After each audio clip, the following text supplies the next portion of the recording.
बिल्कुल आवाज नहीं।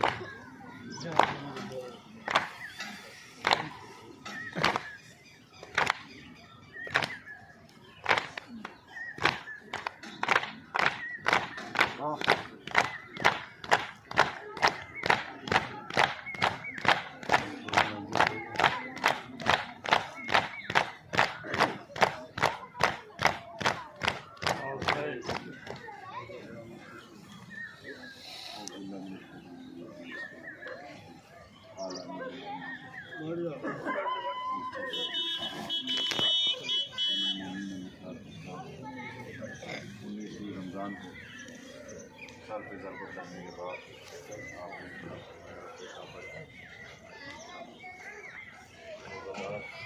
जिसने सजदे खालिक में सर रखा तो ज़रूर सर इस हालत में शरीफ से मुबारक फ़ोन में रंगीन आप जुलूस में शिरकत करते हुए रोज़े की हालत में यहाँ तक आ गए कि इसी रमज़ान की वो क़यामत की तारीख़ तो जब यतीमों का आसरा, बेवाओं का सहारा, मुफलिस और गरीबों का मददगार वो मौला कि जो अपने हाथों से यतीमों को लुक़मे तोड़ तोड़ के देता, वो मेरा मौला इस हालत में क्या दुश्मनी अदा की उम्मत ने नबी के घर वालों से। इधर नबी की आँख बंद हुई है, उसके बाद जो मज़ालिम तोड़े जाने लगे तो मज़ालिम का सिलसिला कभी रुका नहीं।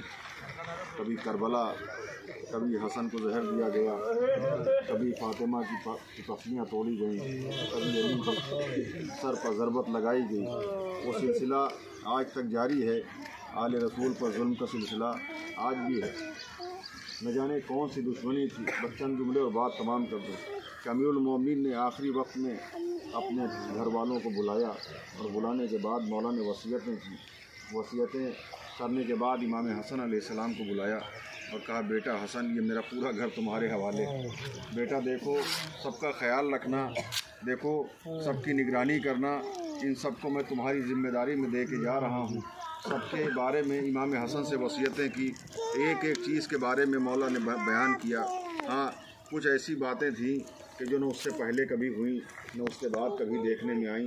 वो कौन सी बात थी कि जनाब ज़ैनब को बुलाया और बुलाने के बाद फरमाते हैं कि ज़ैनब देखो, कभी हुसैन से जुदा न होना। शायद ये करबला की तैयारी थी। जनाब ज़ैनब से फरमाते हैं, बेटी ज़ैनब, मेरे हुसैन को कभी अकेला न छोड़ना।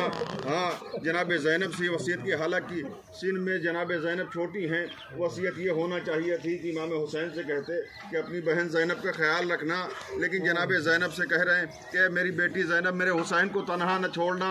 यानी करबला का मंजर निगाहों में था मेरे मौला के। और एक दूसरी वसीयत ये कि अपने बेटे जनाब अब्बास को बुलाया और फरमाते हैं कि अब्बास, मेरा हुसैन तुम्हारे हवाले है। ज़रा सोचिए, ये वसीयतें करबला में कहाँ कहाँ पे याद आई होंगी। जनाब ज़ैनब को ये लम्हा उस वक्त बहुत याद आया होगा कि बाबा ने कहा था मेरे हुसैन को तनहा न छोड़ना।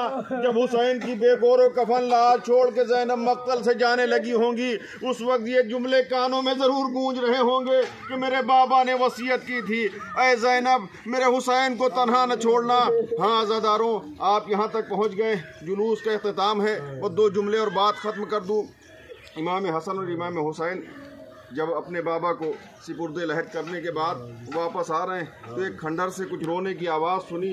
उस खंडर की तरफ जब बढ़े, उस खराबे की तरफ बढ़े, एक नाबीना को देखा, एक बीमार लागर को देखा जो किसी को याद करके गिरिया कर रहा था। इमाम हसन और इमाम हुसैन करीब जाके बैठ गए। पूछा, किस लिए रोते हो? उसने कहा कि 3 रोज़ हो गए हैं, मेरा मोनिस, मेरा मेहरबान नहीं आया है। कोई आता था, मेरा दोस्त था, मेरा भाई था, वो आता था, मेरे खाने पीने का ख्याल रखता था।